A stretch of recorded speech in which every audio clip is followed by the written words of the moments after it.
After he had gathered his senses, Littlest found himself on a ledge among sullen clouds that billowed into unrecognizable and frightening shapes and clung to his face like wet fungi. They seemed to rive their fetid filaments into his very soul to suck from him his newfound hope. He looked wildly around for signposts of succour, but saw none.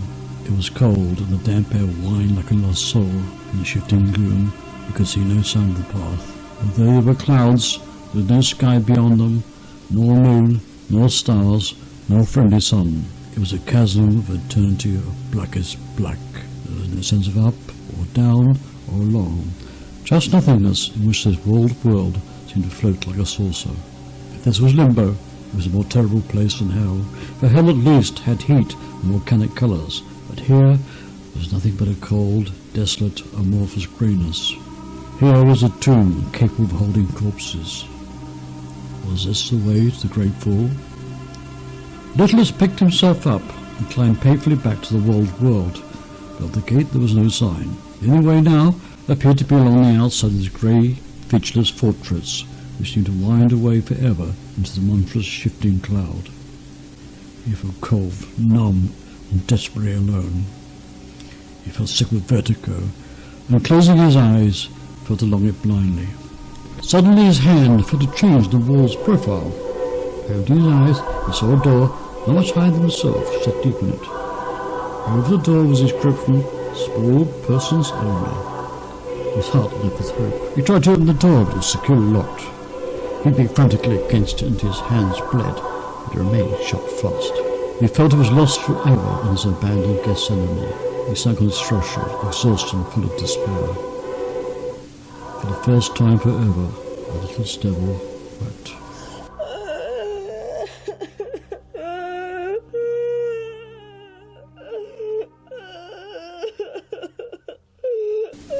Suddenly it grew deathly cold, and the leaden clouds parted and curled along the ground. Between them a lurid bone-white light grew, and the little devil felt a great force coming towards him. He opened his eyes and saw a monstrous shape. It was covered from head to foot with a grey, charnel-stained winding sheet. It seemed as if it had been once tall and powerful, but was now humped and twisted by disease. On his hooded head was a pitted and blackened crown, inset with blood-red stones. The head turned slowly and painfully this way and that like a blind man.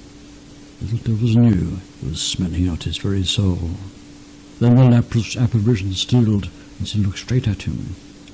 It surveyed him for some moments, then the wall with its sealed door. Even you, little one. Even you.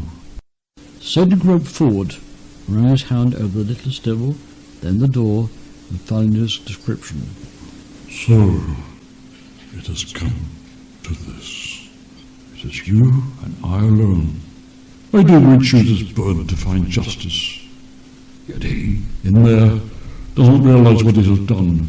The perfect comes before has so little knowledge of the perfect that comes after. How is it he is so blind we see so much horror?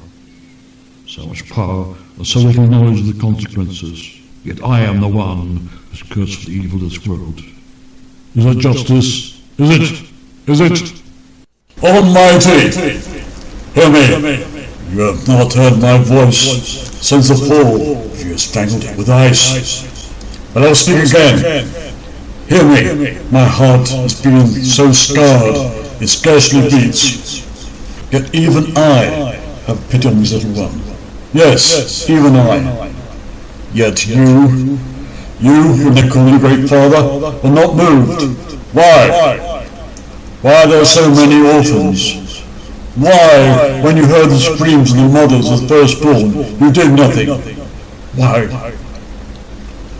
Why have you abandoned even your own sons as rats at the cross? Why? Why do you skulk in your golden palace and say nothing? Do nothing? Why? Are you ashamed? Why is it that even his tiny squeaks can summon the living corpse you see before you? You remain unseen, silent, and uncaring. Hear me! Listen to me! Is there no small, dusty corner of heaven where you could permit a nest for this little mouse? Let him rest in peace. He's such a small one, and this is but a small door. Will you not open it? It would hardly make a draught. You, wallowing in the golden sun of paradise, would not even notice it. It's so little to ask. Can you not grant even that? Why? Why?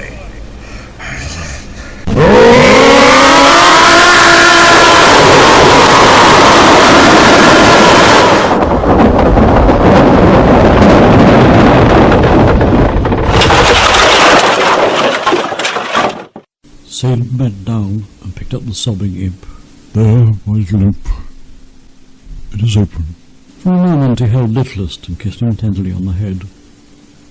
Then he put him through the new open doorway. Go. Find happiness for both of us. All this while, Littlest had kept his eyes, blinded by the tears, tight shut against the horror. But suddenly he felt sunshine upon him, and the feeling of well-being returned. And opening he found himself once more inside paradise. Yet one of vistas so hectically beautiful that he caught his breath. The water of life cascaded from crystal fountains among the filigree scented trees hung with blossoms, and put a radiant was showing. There were souls that born again like a cycle of time, doubt, pain, parting or death, and sick, deformed, injured, strewed like demigods. Lovers, parted by death or unrequited love, and reunited, entwined in green fields, their faces transfigured. Barren women held building babies, still bringing life to their breasts. Children giggled and gambled in words, and lullabies and lollipops. Souls, once abandoned by the fickle glancing eye of time, had become epitaphs of life. Others, seeing dear faces they had left behind long ago, laughed and wept in each other's arms. It was a place where all things had come to rights, where dreams came true. Even the very flowers made music. Rooted to the spot, Littlest felt as if someone had taken him by the hand after a long journey and shown him his own soul sleeping like a child and said, "You are home."